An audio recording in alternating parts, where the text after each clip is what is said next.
Bonjour à tous, moi c'est Martin Rémy, vous êtes sur Simple Logique Explicable. Alors dans cette vidéo, nous allons essayer de démontrer deux propriétés importantes des opérateurs différenciés. En premier lieu, nous allons démontrer que pour tout champ vectoriel A, nous avons la divergence de son rotationnel qui est nulle.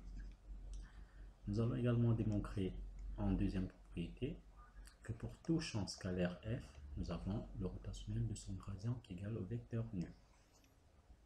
Alors, sans plus tarder, allons au vif du sujet. Première propriété, on va démontrer que la divergence du rotationnel de A est nulle. Alors, on va d'abord détacher les composantes du rotationnel de A. Nous savons que le rotationnel de A, c'est tout simplement nabla vectoriel A. Et lorsqu'on va décomposer nabla et A, on va obtenir un vecteur dont les composantes seront dérivées de AZ par rapport à Y moins dérivée de AY par rapport à Z.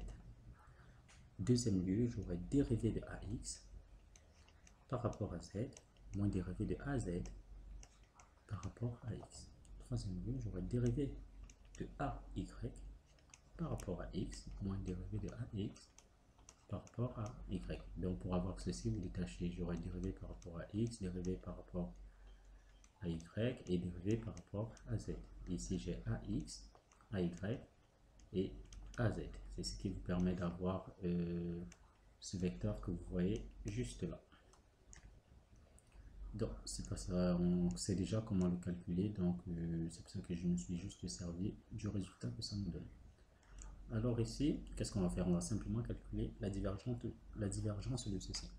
On se rappelle également du fait que la divergence d'un champ quelconque E, par exemple, qui a pour composante EX, EY, EZ, donc les EX, EY, EZ, ceci n'est rien d'autre que la dérivée de EX, première composante par rapport à X, plus la dérivée de EY par rapport à Y, plus la dérivée de EZ par rapport à Z. Ce qui veut dire que la divergence du rotationnel de A sera la dérivée par rapport à X de la composante de ce rotationnel suivant X plus la dérivée par rapport à Y de la composante de ce rotationnel de A, bien sûr, suivant Y, plus la dérivée par rapport à Z de la composante du rotationnel de A suivant Z. Donc là, qu'est-ce que j'ai?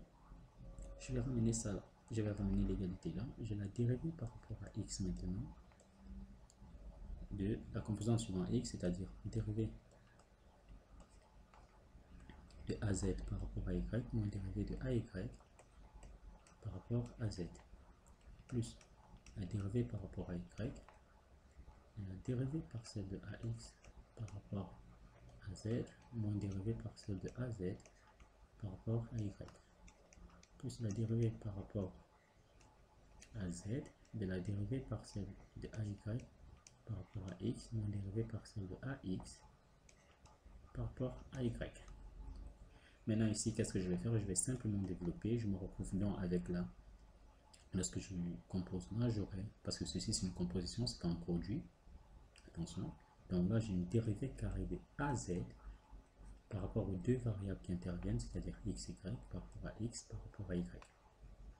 Moins la dérivée carrée de AY par rapport à x, par rapport à z. Plus, je suis maintenant là, dérivée carrée de AX par rapport à y, par rapport à z, moins dérivée carrée de AZ, moins dérivée carré de AZ par rapport à Y, pardon, par rapport à Y carré. Donc là, c'est la deuxième composante. Alors, désolé, c'est AZ par rapport à X. Là.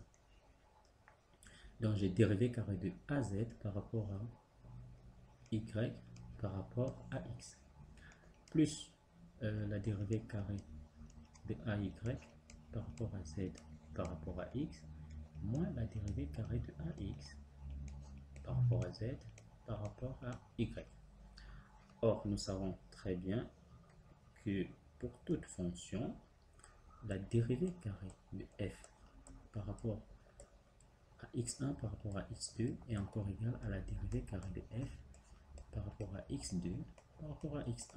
Pourquoi? Parce que ceci, c'est tout simplement la dérivée par rapport à x1, la dérivée de f par rapport à x2. Ceci, j'ai la dérivée par rapport à x2 et la dérivée de f par rapport à x1. Et ces deux-ci ne sont plus égaux parce que le choix de la variable, le choix de la première variable de dérivation n'a pas d'influence sur le résultat.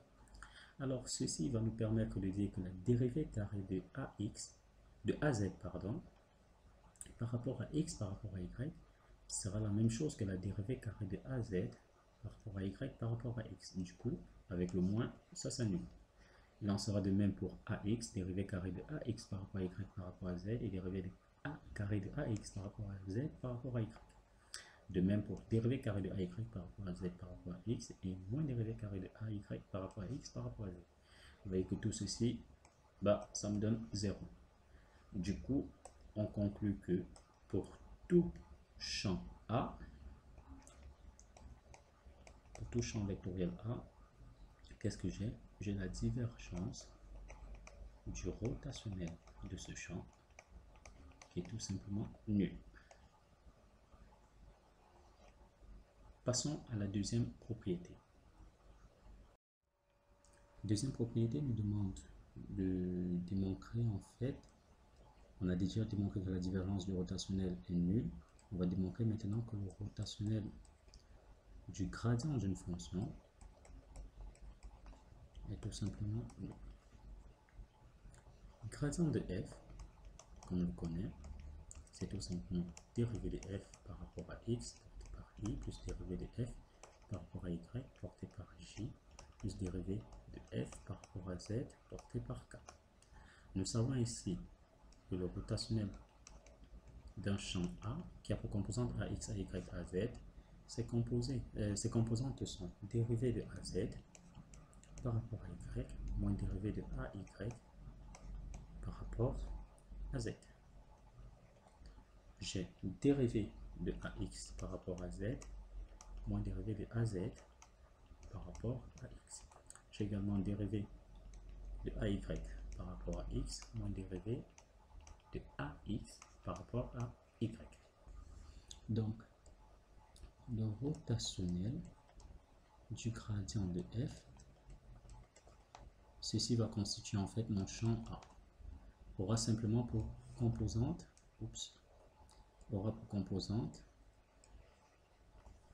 allez, changeons un peu le stylo. Du coup, première composante, comme vous le voyez là, c'est le rotationnel, c'est la dérivée de az, qui est la troisième composante par rapport à y, moins la dérivée de la deuxième composante par rapport à z. Or, donc ceci va composer mon ax, ceci mon ay et ceci mon az. Donc la dérivée de az par rapport à y revient à avoir dérivée par rapport à y de az, qui est tout simplement dérivée de f par rapport à z, moins la dérivée par rapport à z de ay, qui est simplement dérivée de f par rapport à y.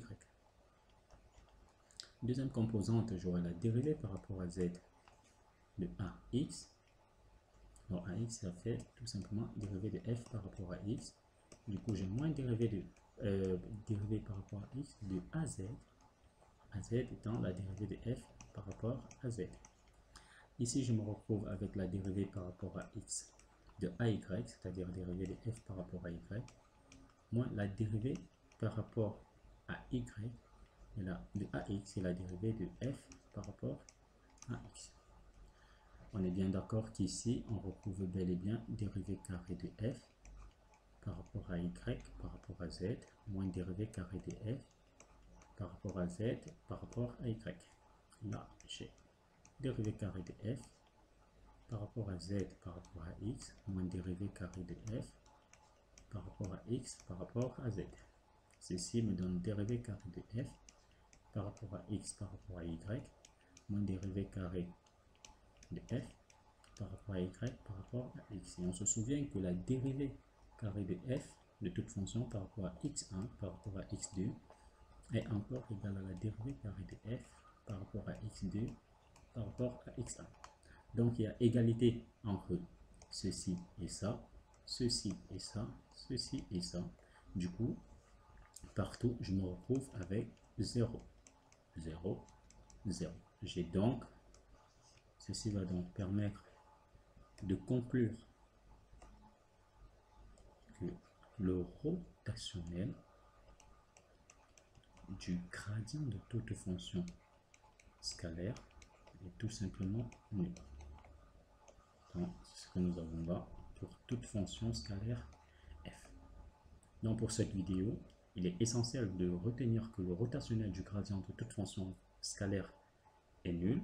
Il en est de même pour la divergence du rotationnel de tout champ vectoriel A.